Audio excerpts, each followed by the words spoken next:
വയനാട് ജനവാസ മേഖലയിലിറങ്ങിയ കടുവ പനമരം മേച്ചേരി ഭാഗത്തുനിന്ന് സ്ഥിരീകരിച്ച് വനംവകുപ്പ്. കടുവയുള്ള പുളിക്കൽ വയൽ പ്രദേശം ദൗത്യസംഘം വളഞ്ഞിരിക്കുകയാണ്.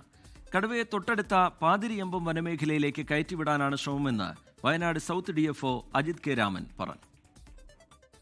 വന്യജീവിയുടെ സാന്നിധ്യം ഉണ്ടായിട്ടുള്ളതിനാൽ ഭാരതീയ ന്യായ സംഹിത വകുപ്പ് 163 പ്രകാരം നിരോധനാജ്ഞ പ്രഖ്യാപിച്ചിട്ടുള്ളതാണ്. ഇന്ന് രാവിലെ മുതൽ പടിക്കംവയൽ പ്രദേശത്ത് വനം വകുപ്പ് കടുവയ്ക്കായി പരിശോധന തുടങ്ങി. 3 കിലോമീറ്റർ അകലെയുള്ള ചീക്കല്ലൂർ മേച്ചേരി പുളിക്കൽ ഭാഗത്ത് കടുവയുടെ കാൽപ്പാടുകൾ കണ്ടു എന്ന് വനം വകുപ്പിന് വിവരം ലഭിച്ചു. ഡ്രോൺ അടക്കം ഉപയോഗിച്ചുകൊണ്ടുള്ള പരിശോധന.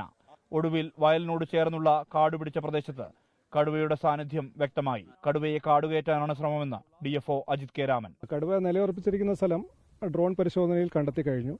ഇവിടെ പുളിക്കൽ എന്ന് പറയുന്ന വയലിന്റെ നടുക്കിലുള്ള ഒരു കാട് പിടിച്ച് കിടക്കുന്ന സ്ഥലത്താണ് ഇപ്പോൾ കടുവ നിലവിൽ റെസ്റ്റിംഗ് പൊസിഷനാണ്.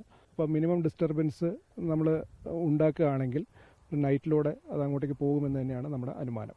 വയനാട് വന്യജീവി സങ്കേതത്തിലെ 112-ാം നമ്പർ കടുവയാണ് ഇതെന്ന് വ്യക്തമായി.